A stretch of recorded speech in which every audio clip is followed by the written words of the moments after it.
Welcome to the second half of Sangha Night. So we're quite literally in the middle of this epic series of the White Lotus Sutra. And we've had 3 weeks on the parable of the burning house. And that's been very rich. It's been excellently led by Virajyoti and Kalyana D. And well, it's a fantastically rich parable from a fantastically rich sutra. And it's very relevant to our lives. So this week, we start off on another parable. And myself and Sumedra Ghosha will be leading you through that parable, introducing you to it if you don't know it, over the next 3 weeks. So we've got plenty of time to really absorb the parable, take it in, and let it affect our lives. And my guide in all this is Sangharakshita, and his book, The Drama of Cosmic Enlightenment. There it is, well worth reading, and available in good bookshops everywhere.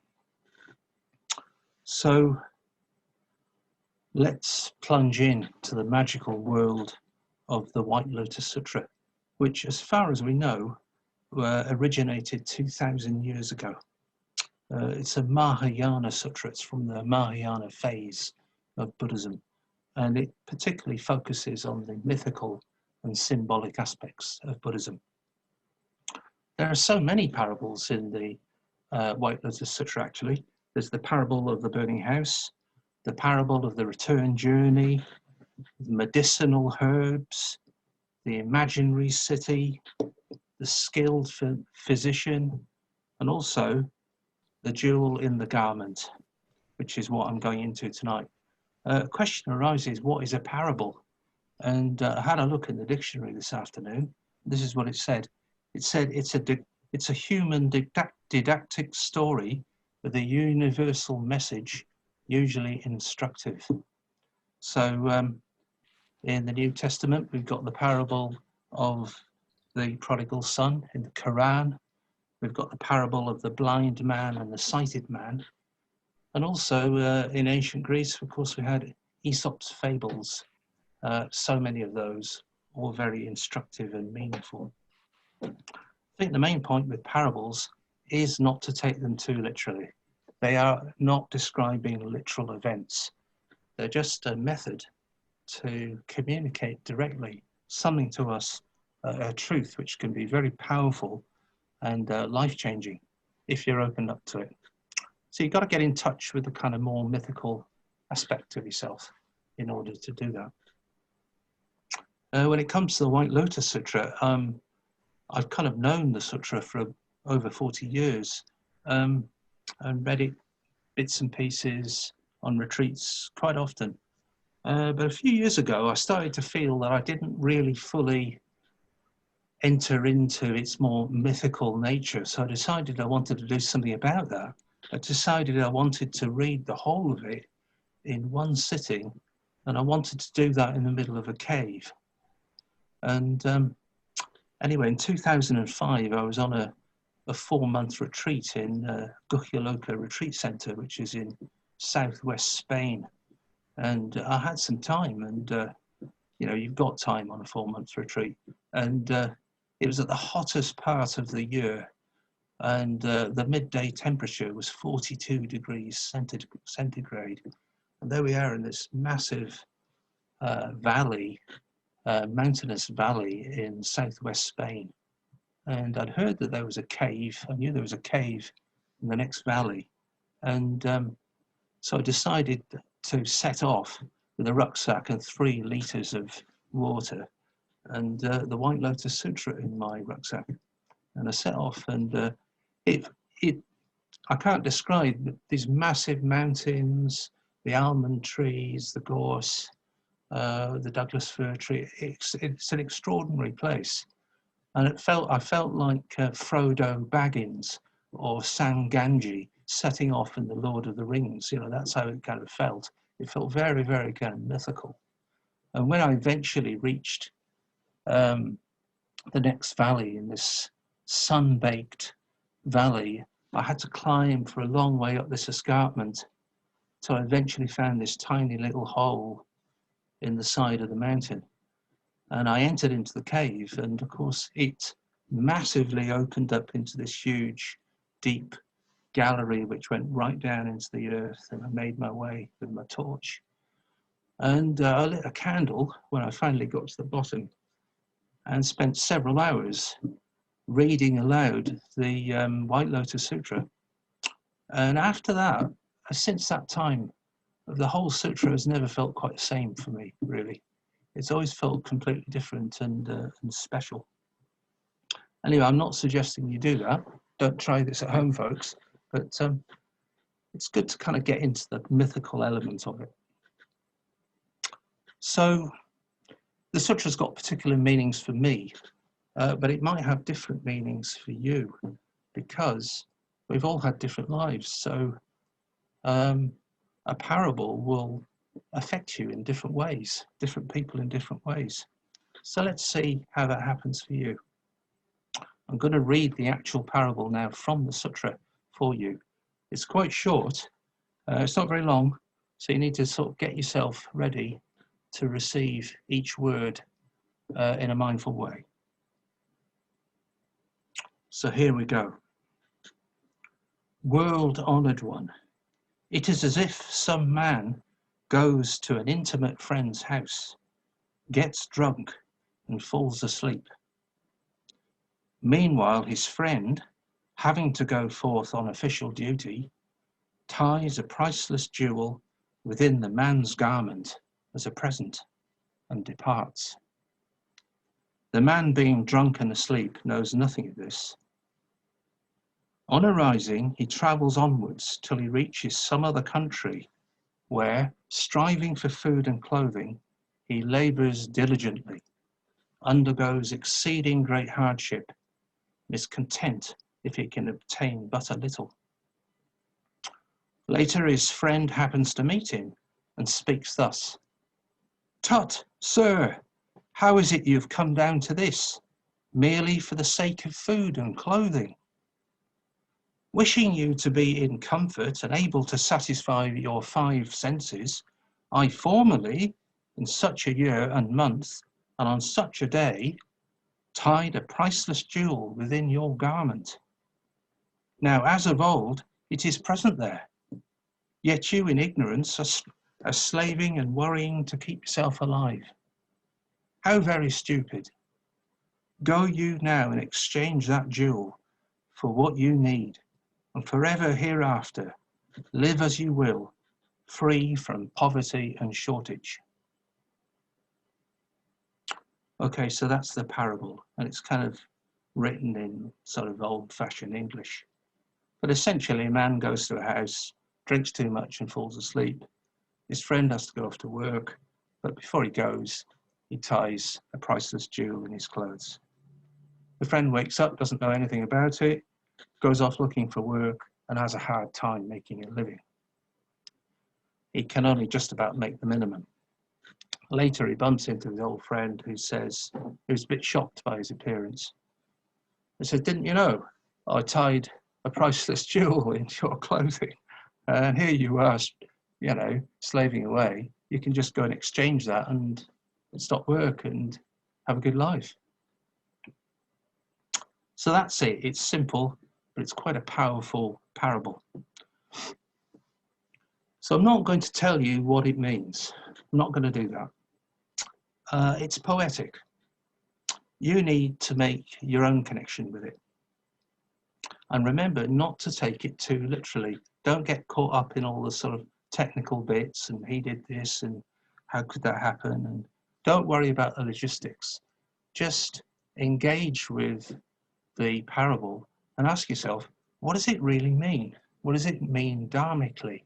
What's it really trying to say to me? Because the drama of the parable will meet aspects of our lives for each of us. And it'll be different for each of us because we've all had different lives. In the White Lotus Sutra, the parable is actually spoken to the Buddha by 500 of his disciples. Now, I really don't know how 500 disciples speak to the Buddha and give him a parable. I don't really know. Perhaps I'm being too literal. But presumably there was a spokesman.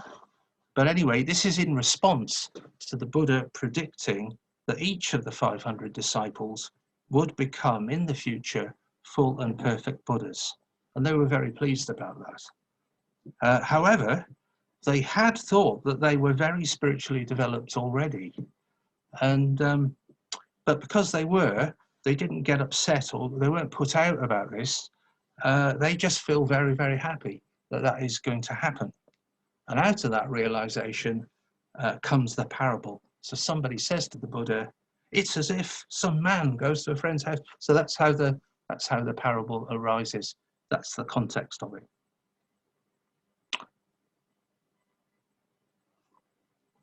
So on one level, the parable is pretty easy to understand. The man's not seeing things clearly, he's intoxicated. That leads to some foolish decisions. He's making a bit of a mess of things. But there are deeper meanings than this to the parable. And as I say, it's better if you make your own connections with it. However, I will hint at a few of the deeper teachings which I think are present there in the parable. The first bit I want to focus on is drunkenness, intoxication, and sleep. And of course, this isn't meaning literal drunkenness. That's just a device in the parable. It's well known in Buddhism that drunkenness or sleep are metaphors for unawareness, not knowing, not seeing things clearly, delusion, in other words. And really, it's talking about us. It's talking about our lack of complete and full and perfect awareness. We don't have that. We don't really know who we really are, deeply, fully, and truly. We know who we think we are, but that's not who we really are in a deep way. So the man in the parable has a lack of truly human self-consciousness. And Sangha says that he thinks that this is the state most of us are in most of the time, which I think is quite a strong thing to say. I don't think it's something we should feel bad about or anything. I think it's just the truth. That's how we are. And but what does he mean by that when he says that? What he's saying is that to an enlightened person, we would appear, our behavior is a bit like a drunk person. To an enlightened person, we'd look like a drunk person, and we're making foolish decisions and in the way that we're living our lives.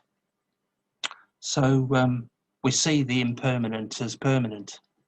We see the unsatisfactory as satisfactory.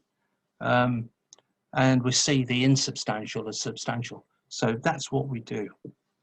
I don't know about you, but I don't know if you've ever seen a drunk person at a party or in the street or something, and they kind of think they're being really charming, or they're wonderful dancers or something like that. And to anybody else who isn't drunk and just observes them, they look ridiculous. They look completely ridiculous. And perhaps we've had some experience of that ourselves. So if humanness, if you like, is characterized by awareness and by self-consciousness, then most people don't really live in a human state. We are just doing what we can most of the time. We're just sort of muddling through.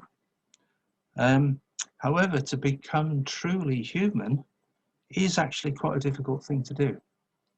Most of us need some kind of outside help. We need help in learning to meditate, in learning to understand Dharma teachings, in learning to practice ethically, in learning how to find an effective Sangha.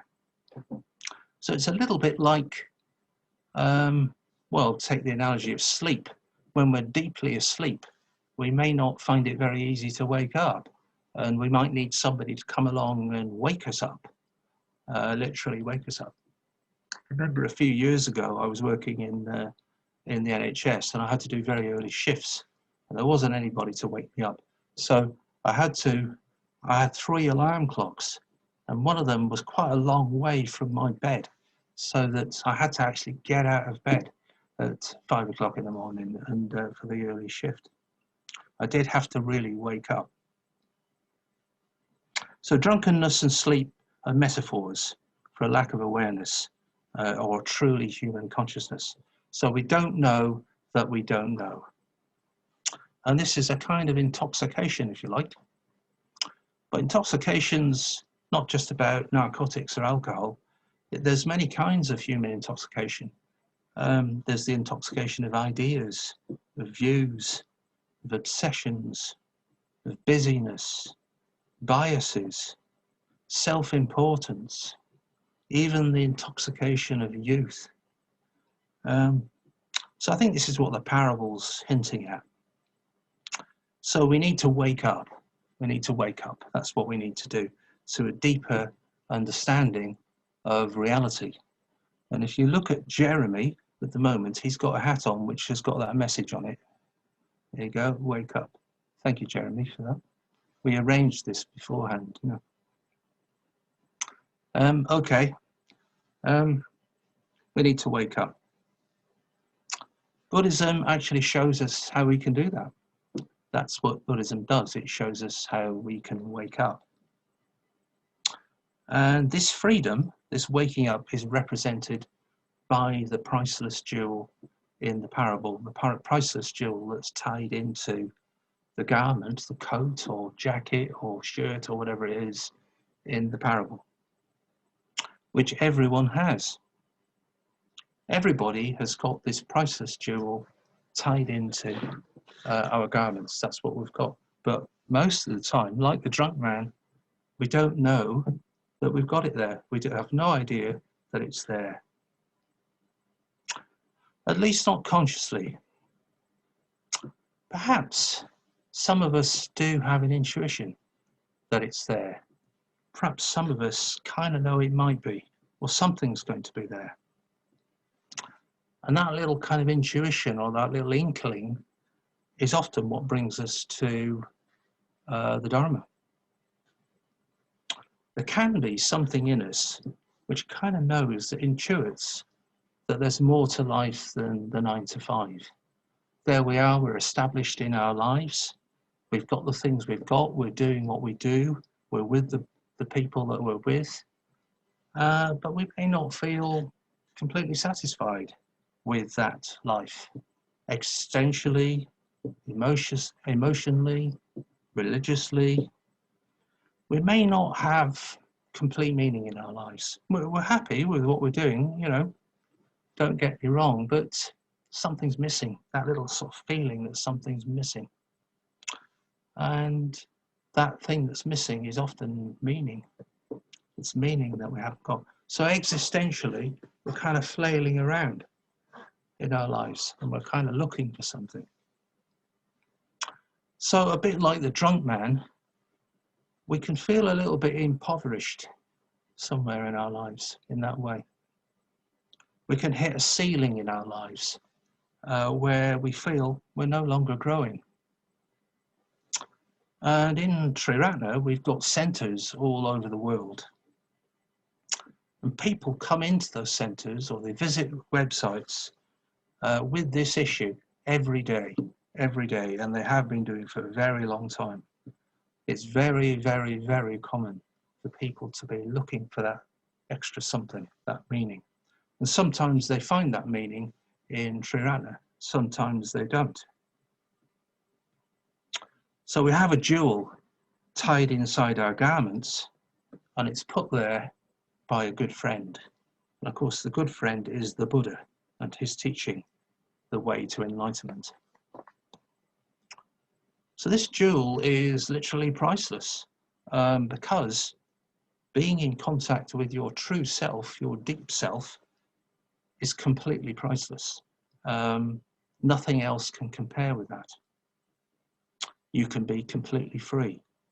Money can't compare with it. Popularity can't compare with it.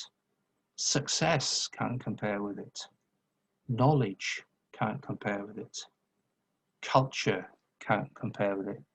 Even religion itself can't compare with it. It's a uniquely valuable thing. And just to experience a little taste of it, of our true selves, can be enough to completely change our lives.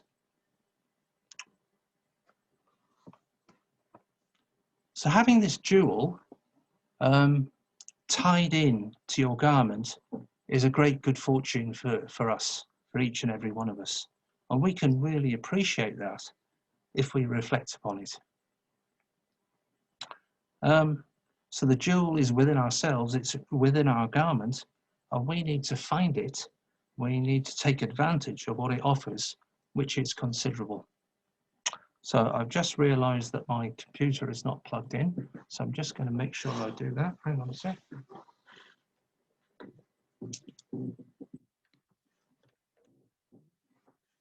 Okay, that's it, that's good. Sorry about that technical hitch there. There we go. So we got a precious opportunity to wake up. And this is very much, I think, the message of the jewel in the garment. However, I think I'd like to go a little bit further than this. I want to say that this particular time that we're in at the moment, 2021, is an especially auspicious time. Especially auspicious time to grasp the priceless jewel, perhaps unprecedented in modern times. What do I mean? Well, to answer this, I need to refer briefly to the history of Buddhism. Throughout its 2,500 year history, Buddhism has ebbed and flowed in many traditional cultures, mostly Asian countries actually, where it developed deeply spiritual cultures. And if you were lucky enough to live in those cultures back then, you might have got access to it, which would have been a wonderful thing if the conditions were right. But if you were born in some other religion at that time, you probably wouldn't be able to get access to it. You may not have been able to grasp the jewel in the garment. You certainly wouldn't be able to grasp the jewel in the garment in Europe and the Western world until the very earliest, the 1800s. And in fact, there were few informed and serious Buddhist practitioners in the West until the 20th century. So Buddhism is still quite new in Europe and the West. Speaking personally, I encountered Buddhism in the 1970s. And it was still pretty unknown in mainstream society, though there were already Buddhist texts available and lots of books on Buddhism were around by that time. But to grasp the jewel in the 1970s in the West was possible. But you still had to make a very big effort, and your interest would be seen as strange and exotic by the man or the woman in the street. I can remember it. Today, it's a completely different story. Buddhist centers of many traditions exist in most European cities and towns and smaller towns. There's more information and Buddhist scripture available now in the world than could ever be read by anyone, in the physical form and online. Retreat centers are long established in the West. Meditation teaching is available everywhere, including online, and established sanghas are great in number. Thousands and thousands of serious Buddhist practitioners have spent all their adult lives studying and practicing. So there's a strong tradition here in the West now. The resources available today now are phenomenal and extensive. So it's truly easy in terms of opportunity to grasp the jewel and to begin to use it and benefit from it. And this has been the case for at least 30 years. However, I think 2021 is different. The opportunity is even more precious right now. We are living in a world pandemic, which we've never experienced in our lives in the same way before. With all the tragedies, financial disasters, inconveniences, stress, trauma that's brought. Our lives have changed in the last year. The pandemic has caught us unawares. Old certainties in human life have become uncertain. Old norms have been swept away. The future is anybody's guess. Many aspects of day-to-day life will return as they once were, but many are changed forever, probably. We've had an experience recently of the fragility of human life on the planet, and we feel more fragile and vulnerable as a result. This has been very worrying and painful for many of us. There's a worldwide need at the moment for meaning in life. So how could this be a particularly good time to awaken to the jewel in the garment? It actually sounds like quite a bad time, but it isn't. The answer is really simple. The priceless jewel is not affected by the pandemic. The priceless jewel is not affected by any of the challenges that can befall us humans. It really is a safe refuge. The path to enlightenment is there for us, no matter what the conditions, as long as we have access to it, which we do. We have greater access now than any time since the Buddha first taught. It's often said that the Buddha's teaching, the priceless jewel, is like the ocean. The ocean, wherever you meet it, has got one taste, the taste of salt. And in the same way, the Dharma, the teachings of the Buddha have one taste, the taste of freedom. So we can reach out to that freedom now in 2021 and beyond. We can grasp the priceless jewel. Next week, I'll be talking more about that freedom that is represented by the priceless jewel and how we can more effectively grasp it here and now, how we can break free. So I've got a couple of questions for you for your breakout groups. Quite simple questions, really. What first brought you to Buddhism? That's the first question. And the second question, does the Dharma have the taste of freedom for you? Okay, thank you.